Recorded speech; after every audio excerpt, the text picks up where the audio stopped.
Nobody the dead man and nobody the living. Nobody is giving in and nobody is giving. Nobody hears me but just nobody cares. Nobody fears me but nobody just stares. Nobody belongs to me and nobody remains. No, nobody knows nothing. All that remains are remains. This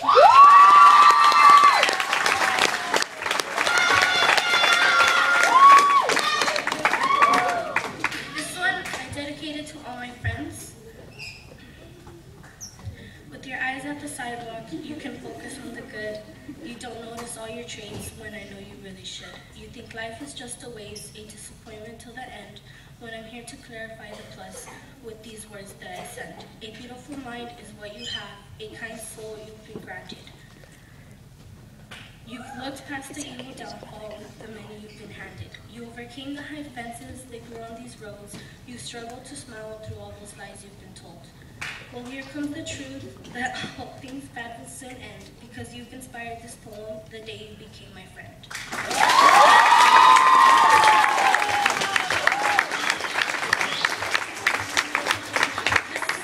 This next one is really important to me, and I think it's really important to all the girls.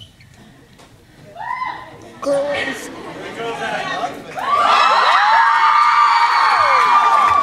Oh my God.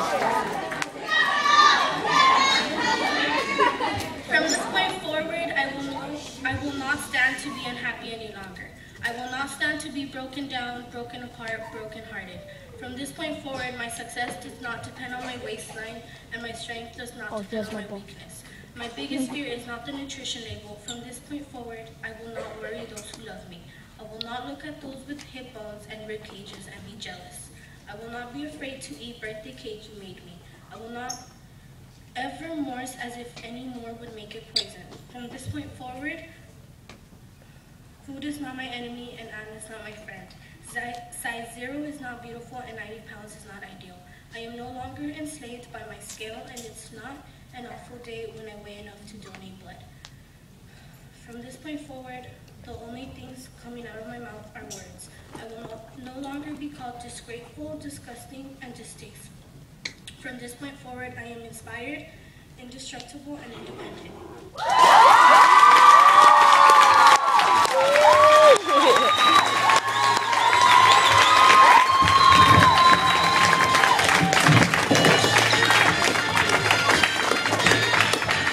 My mom will be proud of that poem right there.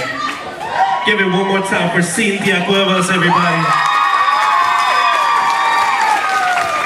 It takes a lot to be up here in front of everybody, in front of your friends and your peers, and to share something that's so important to you. It's something that words just can't explain. So I would like everybody to give them all a big round of applause one last time.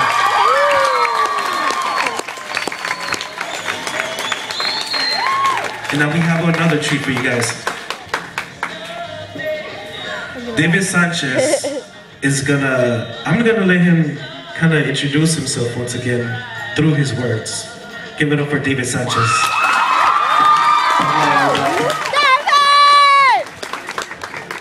My name is David Sanchez. You might want to turn it down. Yeah, there we go. My name is David Sanchez, and I'm part of Street Poets. And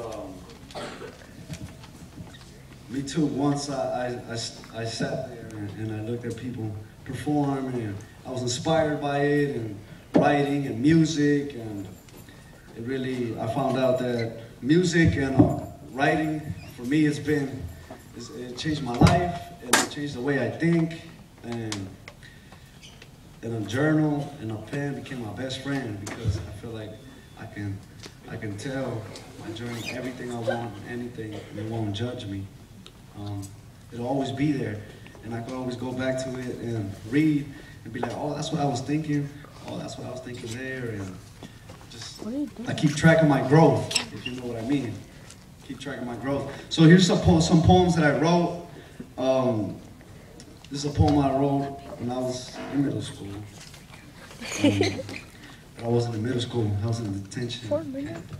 But this is what I was thinking. I was reflecting on my life, and this is what came up.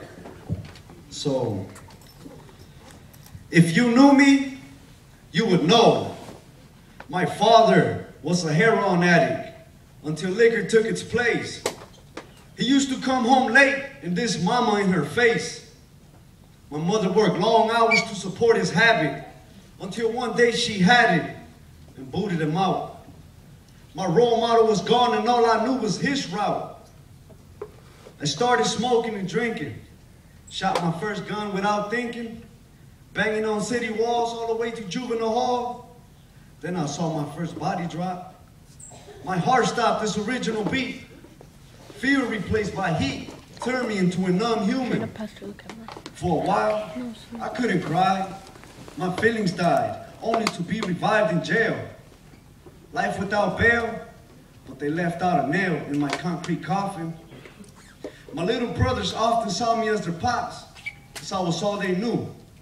Soon enough, they started drinking brew and smoking marijuana too. I cried in my cell almost every night before I went to sleep. In this wicked world I was in too deep, dealing with my old demons.